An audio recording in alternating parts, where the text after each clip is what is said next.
ஹல்லேலூயா. கர்த்தருடைய பரிசுத்த நாமத்திற்கு மகிமை உண்டாவதாக. இன்றைக்கும் ஏசப்பா நம்ம ஒருவருக்கும் கொடுக்கிறதான வார்த்தை சங்கீதங்களின் புஸ்தகம் 48வது அதிகாரம் 14வது வசனம்.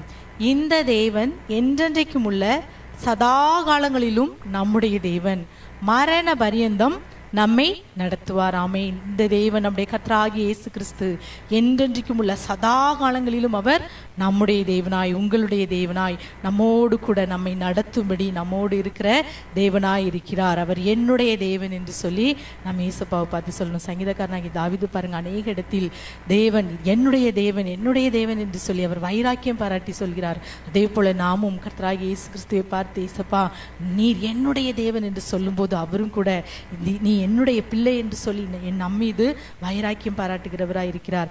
அவர் மரண பரியந்தம் உங்களை நடத்த அவர் போதுமானவர், அவர் வல்லவர். ஆகவே அந்த தேவனாகிய கர்த்தர் சதா காலங்களிலும் அவர் உங்களோடு கூட இருக்கிறார். ஆமேன். உங்களோடு கூட தான், உங்கள் அருகாமையில் உங்களுக்காகவே இருக்கிறார். ஆகவே எதை குறித்தும் நீங்க கவலைப்படாதீங்க. மத்தேயு 1வது அதிகாரம் 23வது வசனத்தை நாம் வாசிப்போம் என்றால், இதோ ஒரு கன்னிகை கர்ப்பவதியாகி ஒரு குமாரனை பெறுவாள், அவருக்கு இம்மானுவேல் என்று பெயரிடுவார்கள் என்று சொன்னான். இம்மானுவேல் என்பதற்கு தேவன் நம்மோடு இருக்கிறார் என்று அர்த்தமாம். ஆமேன். இம்மானுவேல் என்பதற்கு தேவன் நம்மோடு இருக்கிறார் என்று அர்த்தம். நம்முடைய கர்த்தராகிய இயேசு கிறிஸ்து நம்மோடு கூட ஒரு குடும்பமாய் மனிதர்களோடு கூட இருக்கும்படியாக மிகவும் விரும்புகிற தேவனாய் இருக்கிறார். ஆகவேதான் ஆதாம் ஏவாளை படைத்து அவர்களோடு கூட இருக்கும்படி அந்த தோட்டத்தில் உலாவி வந்தார். ஆனா அந்த ஜனங்கள் என்ன செய்தாங்க?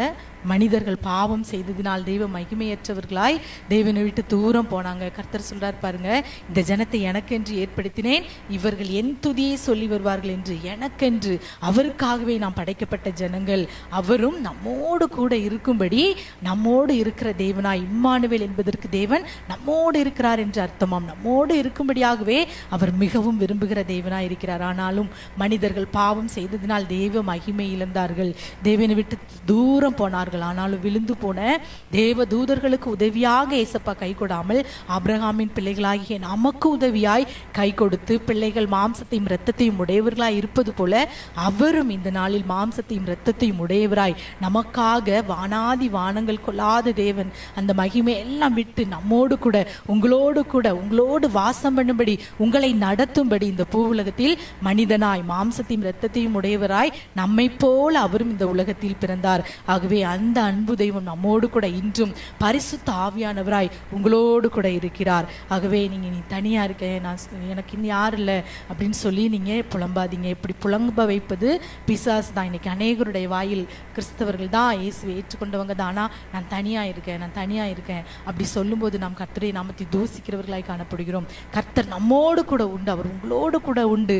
அவர் இந்த தேவன் என்றென்றைக்கும் உள்ள சதா காலங்களிலும் நம்முடைய தேவன். மரண பரியந்தம் அவர் உங்களை நடத்துவார். மரண பரியந்தம் அவர் நம்மை நடத்துகிற தேவனாய் இருக்கிறார். ஆகவே இப்ப இருக்கிற சூழ்நிலையை பார்க்காதீங்க, தனிமையா இருக்கு என்று சொல்லி நீங்க புலம்பாதீங்க. அப்படி புலம்ப வைப்பது பிசாசு. அந்த வார்த்தையை பிசாசு பிடித்துக் கொள்வான். இன்றைக்கு அநேக ஜனங்கள் தனியா இருக்கேன் கஷ்டம் அப்படின்னு சொல்லி யார்ட்டையாவது புலம்புறாங்க.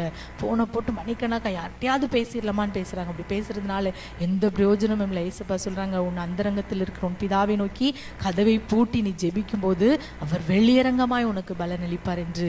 ஆகவே இந்த நாளில் அந்தரங்க பிரச்சனைகள் எதுவா இருந்தாலும் மனுஷங்கிட்ட போய் சொல்லாதீங்க. அந்தரங்கத்தில் பார்க்கிற பிதாவை நோக்கி சொல்லுங்க. அவர் உங்களுடைய எல்லா அந்தரங்க காரியங்கள், எல்லா விதமான மறைவான காரியங்கள், நீங்கள் மறைமுகமா ஏதோ ஒரு கஷ்டத்துல இருக்கீங்களா, எல்லாவற்றிலும் இருந்து அவர் உங்களை நடத்துவார். மரண பரியந்தம் அவர் உங்களை நடத்துவார். அவர் நடத்த போதுமானவராகவே. இப்ப இருக்கிற சூழ்நிலை பார்க்காதபடி இயேசு கிறிஸ்து பரிசுத்த ஆவியானவராய் என்னோடு கூட இருக்கிறார் என்று சொல்லி, அவர் மரண பரியந்தம் என்னை நடத்த வல்லவர் என்று சொல்லி நீங்க அறிக்கை இடுங்க. நீங்க அறிக்கை இடும்போது கர்த்தர் மரண பரியந்தம் உங்களை நடத்துவார். பிசாசு வெட்கப்பட்டு ஓடி போவான். அவர் உங்களை கைவிடாதவர், அவர் உங்களோட நிலைமை நன்றாய் அறிந்தவர், அவர் உங்கள் அருகாமையில் உங்களோடு இருக்கிறாராகவே. இந்த நாளில் இந்த வார்த்தை புரிந்தவர்களாய் நாம் ஜெபிக்கலாமா? இயேசப்பா, நாங்கள் உம்மை நன்றியோடு ஸ்தோத்தரிக்கிறோம் தகப்பனே. இந்த நல்ல வார்த்தைக்காக ஸ்தோத்திரம். இந்த தேவன் என்றென்றைக்கும் உள்ள சதா காலங்களிலும் நம்முடைய தேவன் மரண பரியந்தம் நம்மை நடத்துவார் என்ற வார்த்தையின்படி நீ மரண பரியந்தம் என்னோடு பிள்ளைகளோடு கூட இருந்து நீர் நடத்த போகிறதற்காக ஸ்தோத்திரம் அப்பா. நீர் மரண பரியந்தம் பிள்ளைகளோடு கூட இருந்து கைவிடாதபடி நீர் நடத்த போகிற நம்முடைய மேலான கிருபைக்காக ஸ்தோத்திரம்ப்பா. நீர் இம்மானுவேலராய் தேவன் நம்மோடு இருக்கிறார் என்ற வார்த்தையின்படி நீர் இம்மானுவேலராய் எங்களோடு இருக்கும்படி இந்த உலகத்தில் வந்தீர் தகப்பனே. அப்பாவுமே நாங்கள் நன்றியோடு ஸ்தோத்தரிக்கிறோம் அப்பா. இந்த நல்ல நாளிலும் ஜெபிக்கிற ஒவ்வொரு பிள்ளைகளோடு கூட இருந்து நடத்துங்கப்பா. இசுவே இந்த உலகத்தின் முற்றுமுடிய பிள்ளைகளை கைவிடாதபடி கூட இருந்து நீர் நடத்துங்க. பாவங்களுக்கு சாபங்களுக்கு விலைக்கு பாதுகாத்து கொள்ளுங்க. எல்லா காரியத்திலும் வெற்றியும் ஜெயத்தையும் கட்டளையிடுங்கப்பா. இசுவே ஸ்தோத்தரிக்கிறோம். என்னை நடத்த யாருமே இல்லை என்று ஜெபிக்கிற ஒவ்வொரு பிள்ளைகளுடைய வாழ்க்கையில் நீர் கையை பிடித்து நடத்தி எல்லா ஆசீர்வாதத்தையும் இந்த நாளில் கட்டளையிடுங்க. சகல துதி கன மகிமை உமக்கே செலுத்துகிறோம். இயேசுவின் நாமத்தில் ஜெபிக்கிறோம் நல்ல பிதாவே, ஆமேன்.